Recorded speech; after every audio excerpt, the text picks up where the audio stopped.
Do recommendations help on a LinkedIn platform? I believe they absolutely do, Okay. because these are people that are making public acclamations on your behalf. And, you know, that's a good thing when people can say nice things about you. There's something on LinkedIn called LinkedIn Pro Finder. And if you have a side gig or are a freelancer, or maybe you're full-time self-employed doing something, in order for LinkedIn to bless you to be on the Pro Finder circuit, you have to have a minimum of 3 recommendations. You have to have a real website and a real email address. No Gmail, no Yahoo, no MSN. I like that. Yeah.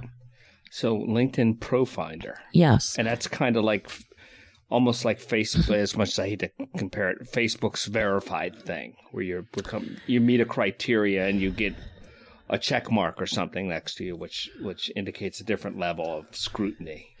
Yeah, it indicates that you are a real business and not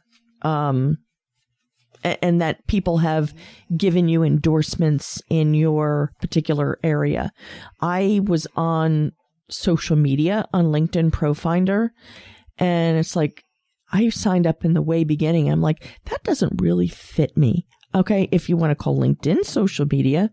And then I just checked back recently, and LinkedIn now has resume requests and LinkedIn profile writing. I have to tell you that I'm getting, I don't know, if it's not hundreds a week, it might even be hundreds a day, or pretty close to 100 a day requests on LinkedIn Pro Finder. I do not have time to respond to all these people. What are they for? People are asking for resumes and LinkedIn profiles to be done. There must be so many people unhappy with their jobs, wanting to ramp up so that they do career management. Well, bravo. That's good for them that they want to do career management. But, you know, there's only so many hours in a day. Right. And I get so many local referrals. And so I don't have time to respond to all of these requests through LinkedIn Pro Finder. You know, I value the relationships that I have locally here. I like to take care of the local people. No, and that's a great way to be. I mean, to focus on local first. How do you join LinkedIn Pro Finder? You're on LinkedIn first. You have the recommendations. You have the legitimate thing.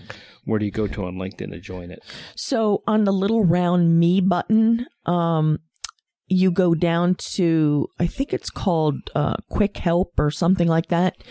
If you go into that and you type the keywords LinkedIn Pro Finder, I think that it will come up with some links, and then you can apply. And it doesn't happen right away that you're approved. Somebody has to actually look at your profile and verify that you have recommendations, and they have to go to your website, and then they email you at your business email. So they verify it before you actually get connected in the circuit. And there's no cost associated with this? No, there's no cost associated with it to sign up.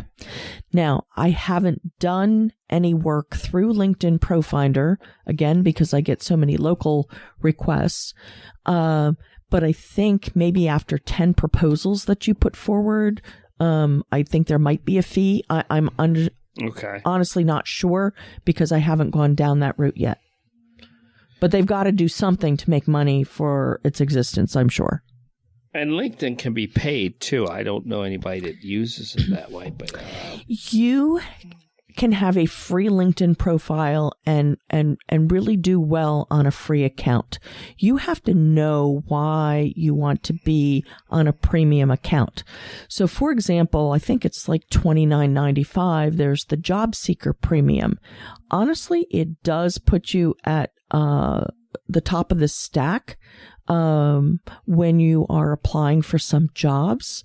So I think, you know, it might be worth a try for a job seeker to see if it makes a difference in their, job seeking abilities by going with ProFinder.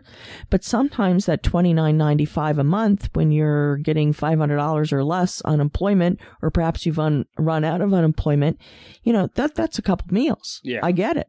So there's other business premiums, and then there's Sales Navigator. You have to know why you need those before you actually spend that money. Know why you need them. What's your favorite online job site? On LinkedIn. LinkedIn? I am all about LinkedIn. Above Indeed and Monster? I don't know. Indeed, Monster, and Career Builder are definitely great sites. I have to say nice things about Monster because Philly.com and Monster actually sponsor us for their career fairs. Okay. And so because we get a booth there, in turn, we do a lot of advertising and we bring a lot of job seekers in the door. So they have increased their flow of people that are attending the meetings or the career fairs, because we put the word out there. So they run really nice career fairs, I have to say. There's really good quality employers that participate, and there's a lot of people that go. A lot of people. So if I sent you my resume, would you take a look at it? Because I'd be interested to tell everybody what you found. Oh, absolutely. I can't critique everybody's resume that asks me, because there's just not enough hours in the day, that I can give for free. But I can give like quick cursory views. But for you, Mark, I will absolutely look at your resume. I'd be very interested because you're a professional, and I dabbled in it a while ago. My brother is a professional critic, so he does well with that. But I'd be interested to have. It's always good to have a professional look at it and see what you look for, because the resume, and I think because I had worked in it and had done other things, I don't understand how somebody is ever satisfied with their resume. It should be evolutionary, but I can tell you that people will know what they're going to get from me. I have a very specific format and style of resume, and people can actually look this up. So if you go to Google and you type in these words, Business Insider, ladders, just like you were climbing a ladder with an S, resume, heat map, you're going to find an article from Heat map? Heat map. Yeah. Heat map. Heat map. You're going to find an article that Business Insider wrote from research done by the ladders, and it will be from, I think, 2012 or 2014. You're going to see two resumes side by side. One is a black and white resume, and it has these big blotches going about 2/3 down the page. The resume on the right has these shaded bands going across the page, and these blotches, these heat maps, they go from top to bottom of the page. So what the ladders did is they asked recruiters to look at different kinds of resumes, and the heat maps collected where their eyes were looking at the resume. And so it collected this data. So I will never, ever use a black and white resume. I like the resume that has the shaded bands. Now, a lot of people put summary profile at the top of a resume. I think that is an absolute wasted line. Why don't you tell them what you want to be when you grow up? Why don't you tell them that you're in HR or marketing or IT or whatever it is that you are? Put your headline, like you would your LinkedIn profile, at the top of the resume. Then put your value proposition. Then put your core competencies. I put them in alphabetical order because I guess it's the logic side in me. Okay. I think if, for example, somebody's an executive assistant and a hiring manager is going to go W Word, E Excel, P PowerPoint, that's nonlinear reading. So their eyes are going to go all over the page saying, ooh, does this person have at least 80% of what I need that are must-haves? they're non-negotiable? Or do they not? Oh, and they also have this and this and this and this. So if there is a sense of logic presentation and the skills, and that value proposition, that's your like 6 seconds to maybe 15 seconds, looky-loo at the top. The next section I put is called Career Highlights. Now, that is a different kind of title. And a lot of the resumes I write are mid to senior level and professionals. I do write some millennial resumes too, but mostly mid to senior level are my customers. Okay. And I put down their accomplishments, anything that is quantifiable in bullet points, or I might put them in buckets or categories. And then I go on to the traditional resume with the professional experience and education, etc. But because these big bands are on the resume, I guess let me explain it this way. You've probably heard that when people do PowerPoint presentations, you're going to tell them what you're going to tell them, you're going to tell them, and then you tell them what you just told them. Right. Well, you can't do that on a LinkedIn profile and a resume. You can only tell them what you're going to tell them and tell them. So by having these shaded bands introducing, what's below, that's the tell them what you're going to tell them. Okay. So it makes it very clear what it is that they're going to learn in that section, what they're going to read about. Now, in LinkedIn, you can't really do that unless you break up the summary section and you put words in capital letters to make a headline, a forced headline, because there are no headline sections. And you can't hyperlink anything, at least not yet. So if I were to take you back to your elementary school science class and say, okay, students, today we're going to learn about blah, blah, blah subject. On page 28 and page 29, we're going to open our books. On the sidebar on page 29, there's a whole bunch of vocabulary words. Those are the words we're going to learn about today.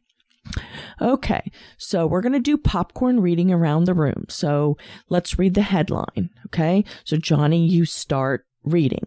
Now, when he reads, he's going to then pass on the next sentence or what section or whatever to Susie. And then Susie's going to read. When you're reading, you are reading with all those vocabulary words in context so that you are now understanding what those vocabulary words are all about. So in LinkedIn, if I remind you that a human has an attention span of 7 seconds and a goldfish has an attention span of 8 seconds, you've got to set up your LinkedIn profile so that it can be skimmed and scanned by human eyes and people can take things in. People don't read paragraphs. If you read other people's paragraphs on their LinkedIn profile, well, that's unusual, I'm going to say. So if you don't read paragraphs, then why would anybody read your paragraphs? You have to format things in a certain way, and white space is your friend. You definitely need to put bullet points with white space in between, and your bullet points are best read if they're 1 or 2 lines max. Otherwise, they become paragraphy. Right. And you don't want to see, that was a rule back then. A bullet point is not supposed to be a paragraph, and if it goes into a second line, it should be good. You want it to be good. I've seen different programs that, how do you feel about these apps that allow you to put the data in and restructure a resume on the fly for different looks? I don't know. There's a lot of things that are out there, and I don't know about everything. I just know that what I do and how I do it, and I have clients landing jobs. Not everybody, because they're not always out there networking, or there may be some other things going on in their life where they had to stop their job search. There's a lot of people dealing with elder care these days, and you got to kind of put your family first. Always, yeah. So, I don't know. I use Google Docs so that I can do a collaborative involvement with clients. And then once we sort of